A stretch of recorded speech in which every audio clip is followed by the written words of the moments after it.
எதிரிகள் கூட்டத்துக்குள் நடுவில் உட்கார்ற மாதிரி தான் என்னுடைய நிலைமை. என்னடா என்னுடைய அந்த அரசியல் பிரவேசத்திலிருந்தே இந்த பகைமை. ஆனால் அங்கு உங்களுக்கு போட்டியிட சந்தர்ப்பத்தை வழங்கியது அந்த கட்சி.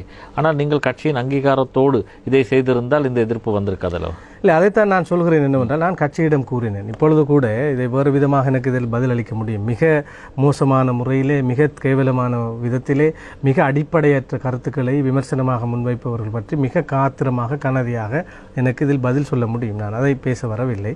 அவர்கள் குறைக்கிறார்கள் என்று நாமளும் குறைக்க முடியாது. ஆனால் ஒரே ஒரு முரண்பாடு தான். இதை இந்த பார்த்து கொண்டிருக்கின்ற அறிவார்ந்தவர்களிடம் நான் இந்த கருத்தை முன்வைக்க வேண்டிய தேவை இருக்கிறது. எனக்கும் இப்போ கட்சிக்கும் இடையில் இருக்கிற முரண்பாட்டை நீங்கள் இப்படி பார்க்க முடியும்.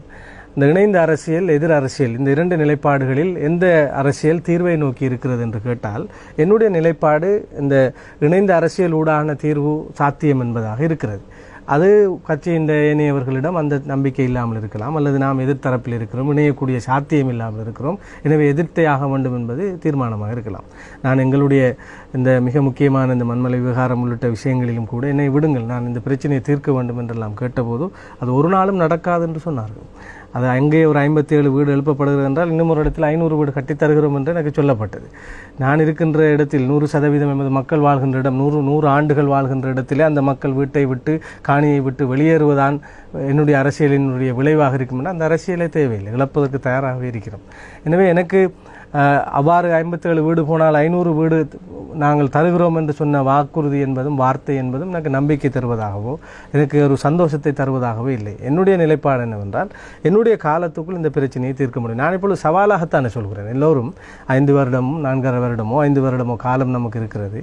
என்னுடைய இந்த அரசியல் நகர்விலே நான் இதனையும் தீர்க்கவில்லை என்றால், நான் சொல்வது போன்று இந்த தீர்வை விடிவென்கின்ற விடயத்தை வெற்றி பெறவில்லை என்றால் எல்லோரும் பேசலாம், எதிர்க்கலாம், விமர்சனம் கூட செய்யலாம்.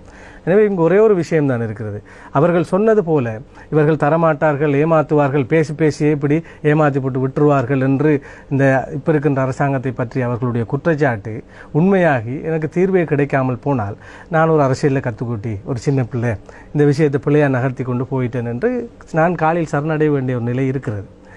மாறாக என்னுடைய வழியிலே நான் இதனை சாதித்தால், நீங்கள் சொன்ன அத்தனை கருத்துக்களையும் கேட்காமல் என்னுடைய தனி வழி பயணத்திலே நான் இதனை சாதித்து காண்பித்தால் உங்களுடைய பதில் என்ன? இதான் முக்கியம்.